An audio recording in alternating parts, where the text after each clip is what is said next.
Hey, what's up guys? It's Chris Lee and you are now watching United Destiny Entertainment Tutorials Online. Hey, what's up guys? Chris Lee back with another tutorial. Check this out guys, I got a very important tutorial for you guys today. I'm pretty sure that some of you guys are going to be excited after watching this. Well, long story short, I know a lot of us have been using Pro Tools for years. A lot of us now with 11 and 12.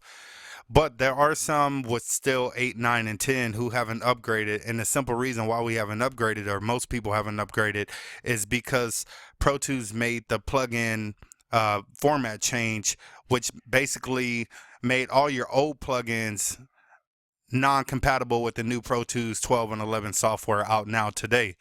That frustrated a lot of people because a lot of people felt like they lost a lot of money by investing in those plugins and then not being able to use them. Well, for the longest time, I didn't even want to upgrade to Pro Tools 11 and 12. I just basically had it sitting on my drive just because I didn't want to lose out on money dealing with that. And then losing out on clients not being able to record their material and not being able to mix for my clients in general. So what I found here today was a bridging VST plugin that basically it's like a plugin inside of a plugin. It basically allows you to use the older VST plugins and things that you had in previous versions of Pro Tools, and then now allows you to use that in 11 and 12. And I'm going to show you guys exactly how I did it and what you need to download. First thing you need to download is two plugins, jbridge and one called Meta Plug-In. jbridge, I'm assuming that this is a company that made this, or for all I know, it could be somebody local. I looked for it, a hosting program that would allow me to host those VSTs inside of Pro Tools 12, and this is what I came up with. So I went ahead and downloaded the demo version, and it allows you to use it with Cubase and Wave Station and Sonar and all these different programs, and this is what it looks like.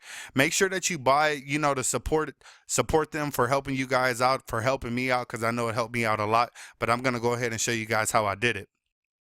So I came to their website and I went ahead and downloaded the jbridge demo version for Windows. Okay, the next thing I did, and I'll put the links in the description box, the next thing I did was I went ahead and went to the DDMF website for the Meta plugin, and man, this plugin is great. I didn't think that it was going to work, but it actually did. So I went over to the downloads, and once you go to downloads, you go ahead and click whatever version you're using for Windows or Mac.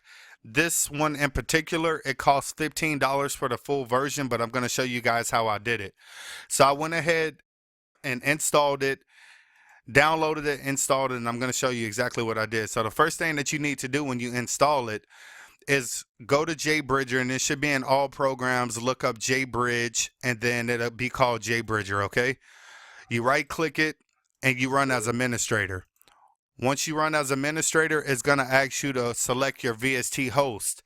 Either if you're using 32-bit, then select 32. If you're using 64, use 64. I already did it, but I'll go ahead and go through the process. I'm using 64 Windows 7. If you want to know why I don't upgrade, it's because I don't fix what isn't broken. It's been working fine with all my software. It's perfect. I'm not going to lose out on money trying to update to Windows 10, etc. Next thing that you want to do is these are all the boxes that I got clicked for me that actually works.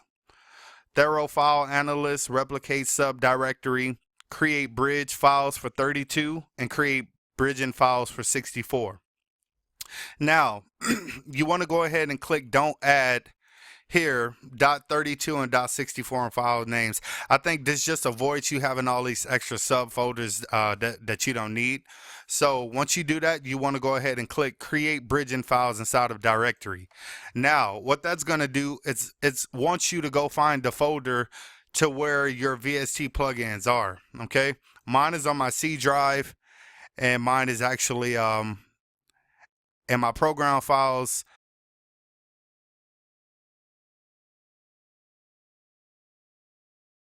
Okay, sorry about that, guys. I had to take a quick break. Somebody knocked on my door and interrupted. So the next thing, what you want to do is you want to go to your program files and you want to find the folder with your VSTs.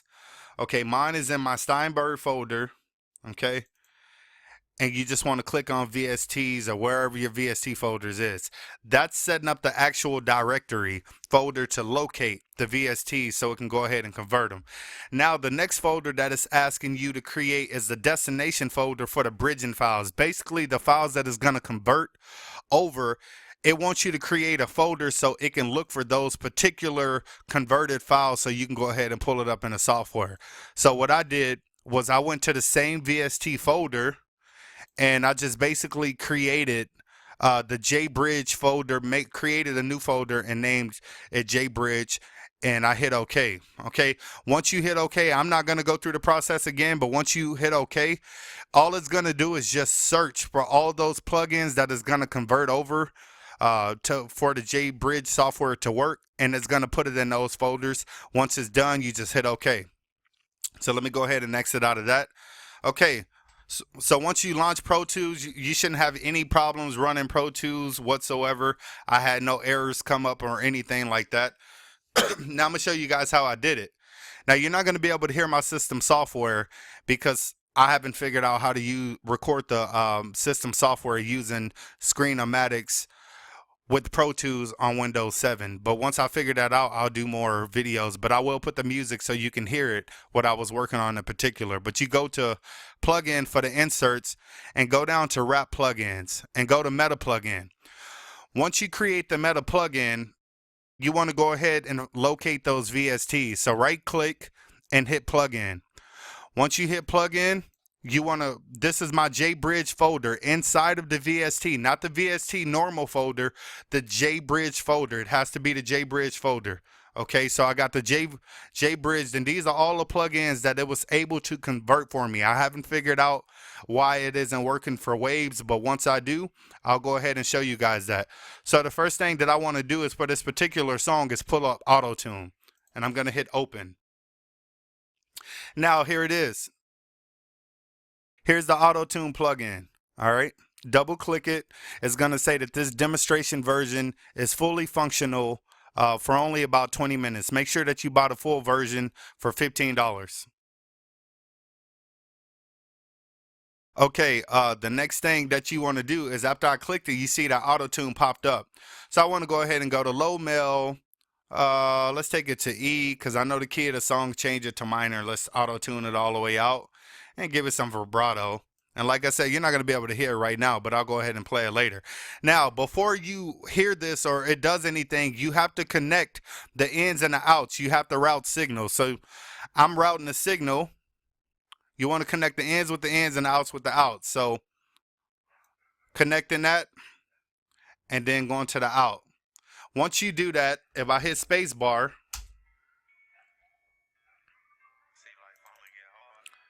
you actually see auto-tune working.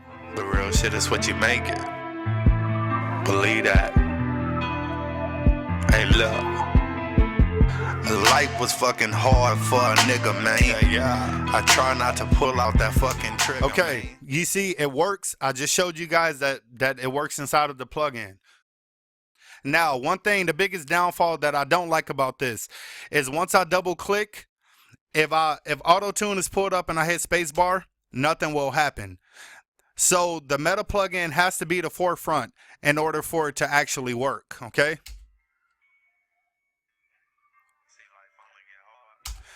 I hit space bar and it stops. I pull auto tune up, try to hit space bar, it does nothing. But if I hit space bar first,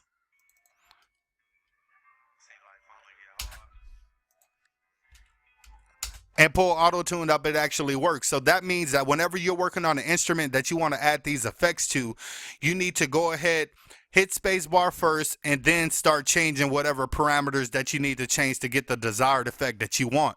Okay. So that's proven to you guys that it worked. If I wanted to delete that,